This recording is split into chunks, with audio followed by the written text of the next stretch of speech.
What is good, y'all? Everyday Carry here, back with another video. If you're new here, welcome, and if you've been here before, welcome back. As always, head on over to my Instagram at everyday.carry_ for daily EDC content, and let's get into it.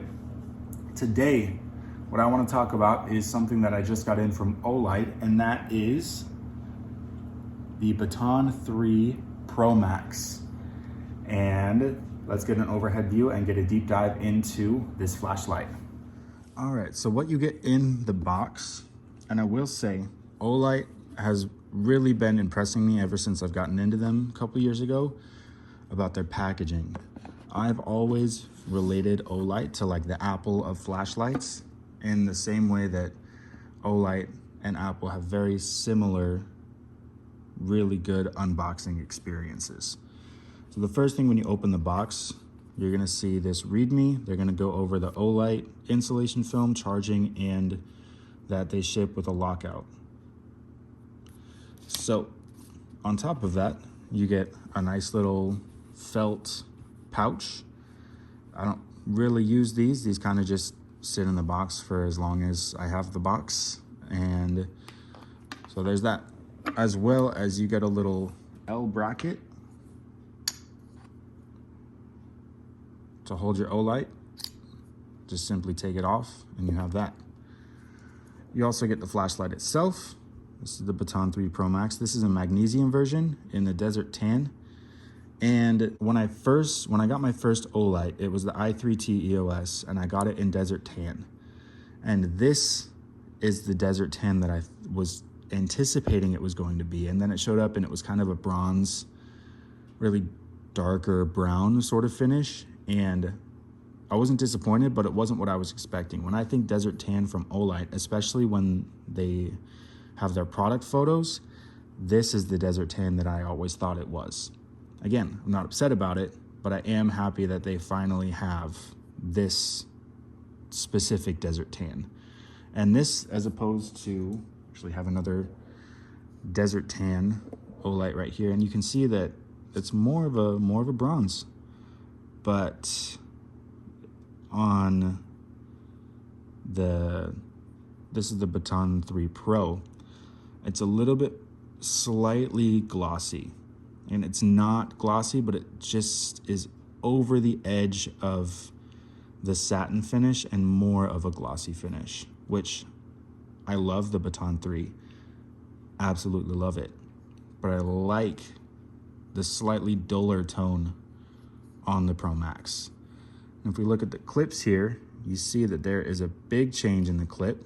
It's wider, it's longer, and this one, as opposed to the Pro, is more matte, and this one is glossy.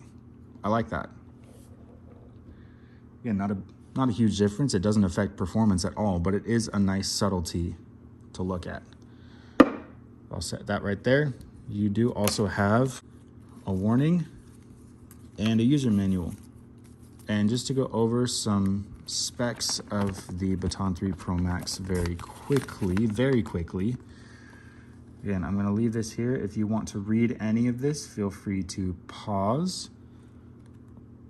But for output, we have a moonlight of 1 lumen, and that will last for 60 days. A low mode of 15 lumens, that'll last for 180 hours. Medium of 120 lumens, that'll last for 23 hours. A high of 800 lumens, that'll last for 243 minutes, and then step down to, I believe, medium or low for 80 minutes. And then turbo of 2500 lumens, that'll step down after a minute to high and give you another 240 minutes. And you have a throw distance of 145 meters and an intensity of 5,295 candela. So those are all of your specs. So that is everything included in the box. This is not going to be a full review. This is just going to be a little tabletop review. If you want to see a more detailed review, let me know down in the comments below. If you want to see a more detailed review, I am more than happy to give that to you. But something that they introduced on the Pro Max is normally you would have to turn your flashlight on and this battery indicator would glow. So right now I have the Pro, it's on Moonlight. So normally you'd have to turn it on and the battery indicator would glow green. If you're good, under 60% would be orange, under 10% is red, and I believe it's under 5% that it flashes red to let you know that you really, really need to charge it. But on the Pro Max here, all you got to do is give it a little shake and your battery indicator will glow without having to turn on your flashlight. And I've heard some people question whether or not that's going to take away from the battery life. Oh, well, if you have a LED constantly glowing, it's going to drain the battery. And I've heard from Olight that it actually takes a couple million blinks for this to drain your battery down to zero. I don't remember exactly, but it was over 1 million times for that LED to blink. So I think it's fair to say that that battery indicator LED is going to have little to no impact on the runtime of your flashlight. And it's a very small LED and it doesn't run for super long, just 1 or 2 seconds to let you know whether you need to charge it or whether you're good to go. And I love the Baton series because it has these magnetic tail caps and they're not tail switches. This is an unpopular opinion, but I don't love tail switches. Being that I am around a lot of debris and metal shavings during the day for work, I've noticed I did carry a Warrior 3S for a handful of months.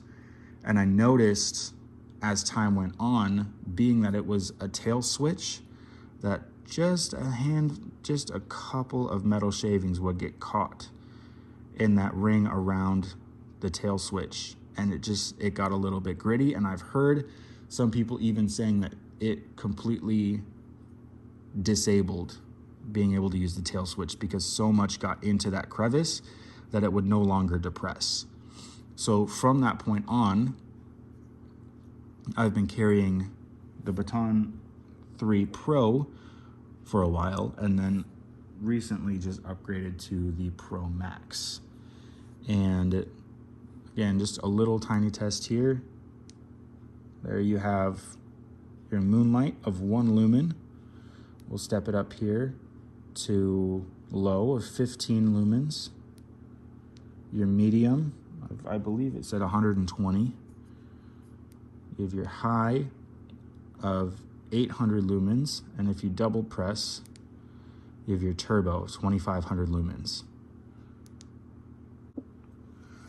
But on the original Baton 3 Pro, there was a proximity sensor. I believe they have since removed it because I tried looking under the Baton 3 Pro listing on Olight's website and there was no mention of a proximity sensor.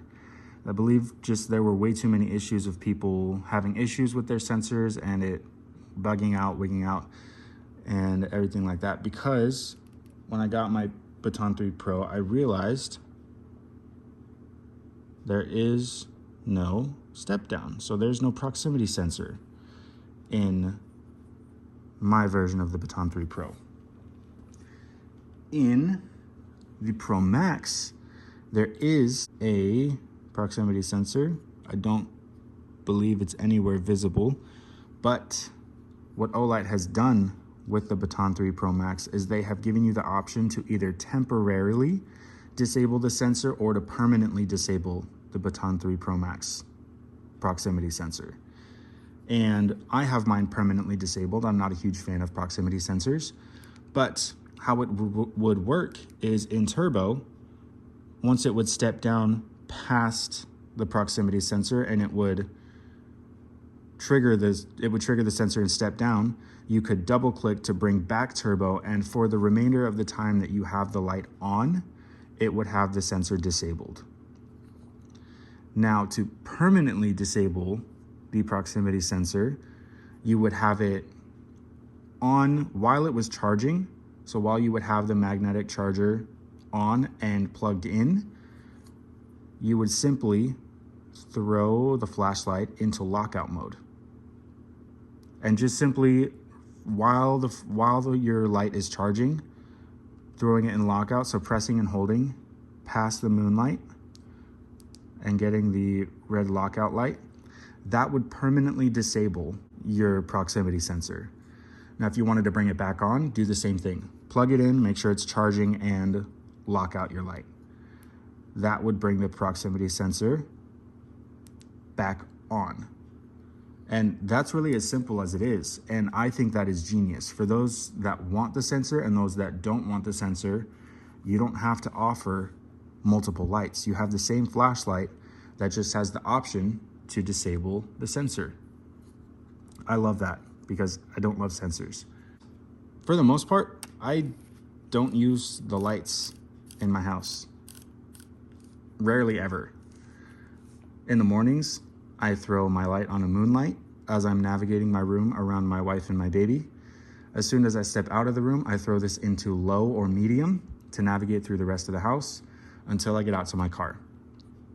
When I get home, there's light during the day, so I don't need to worry about a flashlight or lights on. And then at night, really all I use the light in my house for is when me and my wife sit down to dinner. Other than that, this is what I use.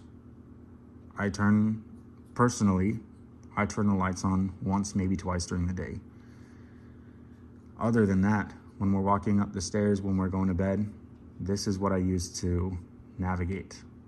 I don't turn lights on, I don't turn hallway lights on, I don't turn bathroom lights on, I use my flashlight. For me, that's the simplest and easiest way, because when I go back into the room with my wife and my baby, I can just throw this back into moonlight and not disturb a single soul. And that's what I love about having a dedicated flashlight. That's why in my last video, I said that this is an essential item for me because I use it so often during the day and at night that I can't go anywhere without it because I know I'm gonna use it. And so let's take a look at the battery. Realize that is something we haven't done yet. Simply just unscrew the body. The head and the body come separated. And this is 5,000 milliamp hour, 3.6 volt, 21700 battery. Now, I do have one other flashlight, as I mentioned before, that runs on a 21700 battery. So this is my Warrior 3S. This is the OD camo. But just look at the size difference in these two lights. Same battery, but look at the difference. It's absolutely nuts to me. Because you have, under the tail here, the exact same battery. Just in the case of the Baton 3 Pro Max, in a much smaller footprint. And for me, that makes carrying the Baton 3 Pro Max a no-brainer. This is my go-to flashlight. This is a light I carry 99% of the time. Because right now I have my Baton 3 Pro inside of the pouch that I carry. So technically I do have two flashlights on me all the time. However, the Baton 3 pretty much stays in the pouch. This I carry in my left pocket. I carry my knife, which majority of the time is the Kaiser Drop Bear, in my right pocket, as well as my phone. But this is my light, this is my jam. And it's really good, really good. High lumens, solid runtime, And I don't think that right now I see Olight replacing this for a long time. I love this light. I love this form. I love everything about this light. And that's why I don't see it really changing anytime soon. So this is my full, technically unboxing, but just first impressions tabletop review of the Olight Baton 3 Pro Max. If you're thinking about picking one up, I recommend to do so because this is a solid flashlight. This magnesium version is about $10 more expensive than the standard aluminum. I'm not entirely sure what colors the aluminum version comes in. I know black and OD green. I don't know if there are any others at this time, but this is a good light. And if you're looking for a good light, this is the one. But let me know, I wanna know down in the comments what your guys' go-to flashlight is. Let me know in the comments what you put in your pockets every day, the light that you carry, the light that you use. And just let me know. As always, feel free to like and subscribe and that kind of lets me know that you guys want to see more content here on YouTube. Lets me know as well, give me video ideas, content that you want to see moving forward. I do want to get good input from you guys. So the more that you guys comment on what you want to see in the future, the more ideas I have for future videos. Until next time, peace.